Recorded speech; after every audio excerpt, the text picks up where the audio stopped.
I know was some C1 sine of omega t. Well, then that would give me I know prime is C1 cosine. Oh, I'm sorry, that's not right. Right, sorry.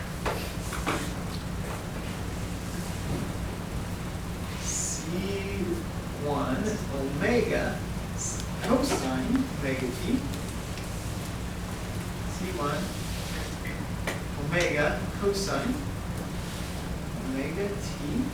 And y, no, double prime is minus omega squared C1 sine omega t. Plug those back in, I have an m times minus omega squared C1 sine omega t plus I have k times the null C of C1 sine omega t. Oops. But this is just a step. Right there. That step becomes that step. You have sine omega t. You have minus the sine of omega t plus the sine of omega t, and the answer would be 0. In other words, both of these are solutions. Both of the sine is a solution to the original problem, and the cosine is a solution. And that's what this is trying to tell us. But the solutions are buried in the e's, so we're going to pick it apart now. Sure. If the imaginary part works as a solution too, why do we only ever choose the real part? Because of the problems that we started with, we were only our forcing term was only the real part of a complex number. Okay. You could have actually checked you can work with that, and we'll be doing that later. Actually, no, right now. Right now. So, I'll try to come up with another argument, but this is the general idea. That one solves it, that one solves it, so these are both solutions. Yeah. Well, think about this. If I gave you this problem, y squared plus 3y plus 2 equals 0, how many solutions would you expect from that? 2. It's the same kind of a problem, just now on a bigger level. Yeah. No. Let's wait. I'll try to see if I can come up with another argument. But you have 2 solutions to the system, and so each solution, we've been adding solutions in the past. Remember, we had no problem adding a null on a particular solution. Now we just have 2 null solutions that we're adding together. I'll come up with something more. Let me think about it. So I'm going to move forward with that. Let's continue out here. I wanted to do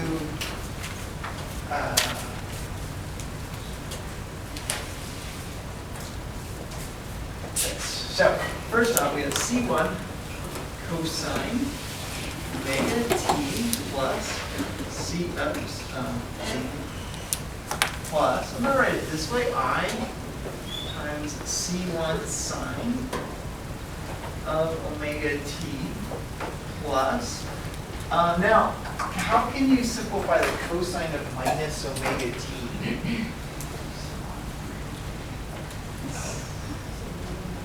It's an even function, right? So, in other words, since this is an even function, this is C2 cosine omega t. And then sine, though, sine is an odd function. So this is going to become minus I C2 sine omega t. Now I'm going to factor this by cosines. So factor that by cosines. Let's see what we get.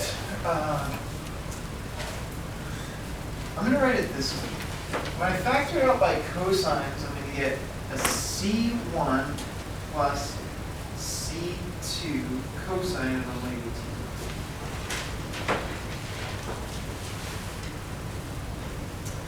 Plus, I'm going to factor out, again, we're factoring out the sines, so I'm going to get an I times C1 minus I times C2 times the sine of omega t.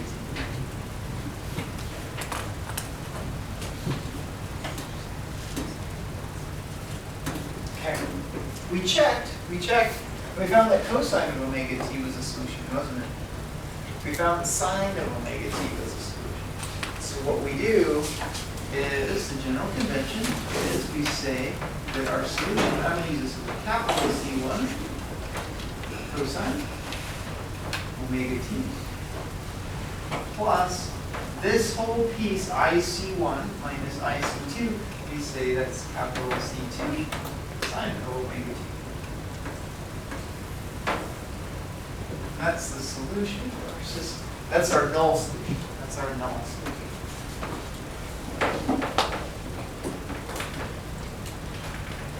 River? You don't like it either, do you? Go ahead with your question. I don't know, like.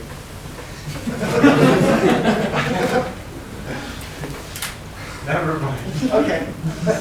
Joe? What does the even or oddness of the function have to do with, like, three equal signs from the bottom, X one in the middle? So? When you start talking about equal sign is odd, so we do this, and cosine is even, so we do this. Yeah. That's what we just said, right? All right, so let's go back. Here, this is a good question. Something you should all be comfortable with. So if you have, so what does it mean to be odd and even? Let's just do a quick look.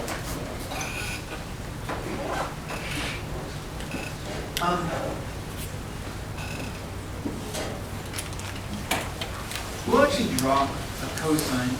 Let's see.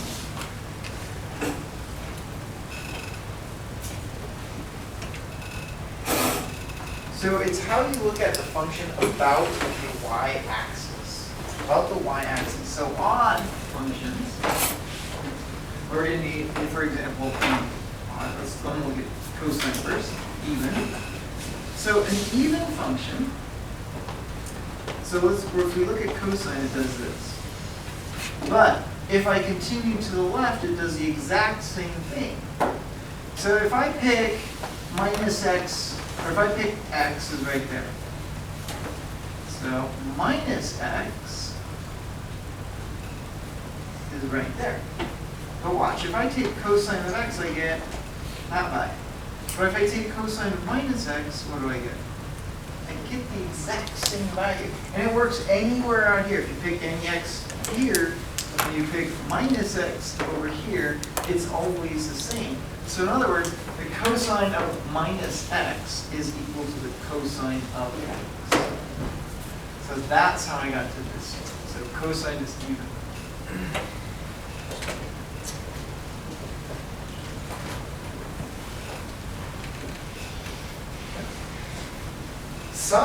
Sine looks like, so it's symmetrical, so even is symmetrical about y-axis.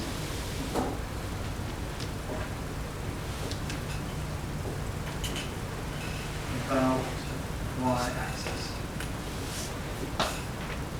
Okay. And then now sine does this.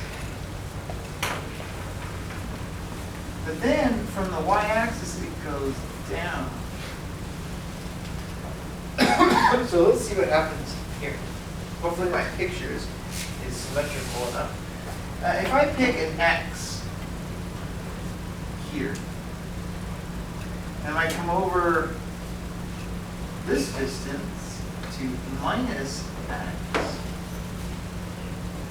if I did this correctly, then this height here, I call it y, is the same as this value here. Or yeah, this value minus y is the same as what? This distance here.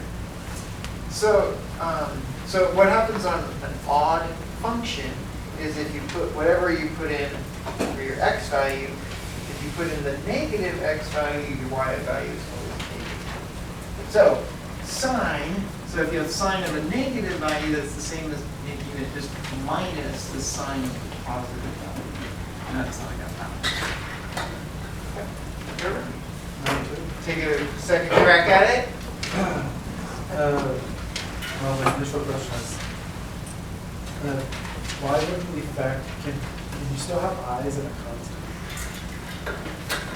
You just did. Okay. You can multiply I by a number, sure. Yeah, you can multiply I by a number. And you could write that if you wanted. You could write it as I times C1 minus C2. That would just Wouldn't be it be I of C1 or C1 cosine omega t plus I of C1? Yeah, but what we're doing is we're putting the I and the C part into, all we wanted was just this. And we're just calling all of that a constant.